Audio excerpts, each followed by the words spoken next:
Monsieur le Président, ce que vous souhaitez pour l'Europe, vous affirmez que la France doit commencer elle-même à le faire dès aujourd'hui.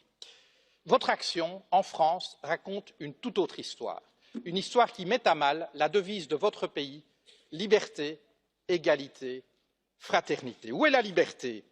Lorsque vos citoyens peuvent être surveillés, assignés à résidence et perquisitionnés sur de simples soupçons de la police. Où est la liberté lorsque des policiers armés débarquent au petit matin pour arrêter un groupe de jeunes dont le seul tort serait d'avoir occupé pacifiquement un chantier? Ma fille en était.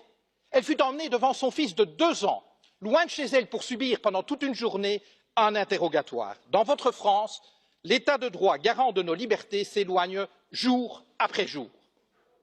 Liberté, égalité. Où est-elle l'égalité lorsque vous imposez toujours plus de précarité aux travailleurs alors qu'en même temps, vous faites des cadeaux fiscaux aux plus riches, ceux que vous aimez appeler les premiers de cordée? Votre foi en eux est inébranlable, mais voyez-vous, ce qui définit la cordée, Monsieur Macron, c'est la corde. C'est elle qui permet d'adapter la vitesse du premier de cordée aux besoins du groupe. C'est elle aussi qui empêche les derniers de cordée de tomber au ravin. Mais dans nos sociétés, Monsieur le Président, cette corde n'existe plus. Les riches s'enrichissent, les classes moyennes stagnent et se précarisent, et les plus fragiles sont abandonnés à leur sort. Liberté, égalité, fraternité. Est-ce au nom de la fraternité que vous vendez des armes à des régimes qui les retournent contre leur propre population ou contre leurs voisins? Où est-elle cette fraternité lorsque votre police lacère tente ses sacs de couchage de migrants? Procédures expéditives, recours non suspensifs, détentions administratives, voilà les ingrédients de votre projet de loi sur l'asile et l'immigration. Contenir et refouler plutôt qu'accueillir des êtres humains en exode forcé. Liberté, égalité, fraternité. Au pays de l'accord sur le climat, je rajouterai un 4e terme, durabilité. Vous dites vouloir la taxe carbone, la fin du glyphosate, la fin des voitures diesel, bravo. Mais vous restez en même temps un ardent promoteur des traités actuels de libre-échange et pire encore du nucléaire.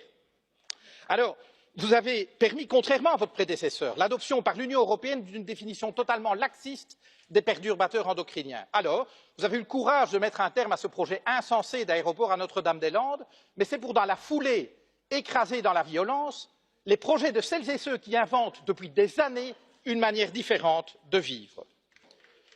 Monsieur le Président, un livre vous dit philosophe. Il affirme qu'aucun de vos mots n'est le fruit du hasard. Voici quelques mois, vous avez parlé des gens qui réussissent et des gens qui ne sont rien.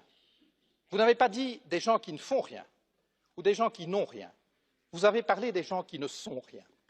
Voyez-vous, pour nous, le projet européen consiste précisément à faire en sorte que plus jamais, en aucun endroit de ce continent, aucune femme, aucun homme ne puisse être considéré comme rien ou se penser comme rien.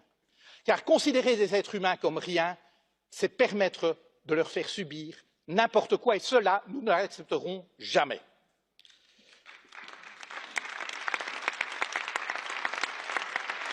Monsieur le Président, vous avez pris coutume d'offrir à vos hôtes de marque un cadeau.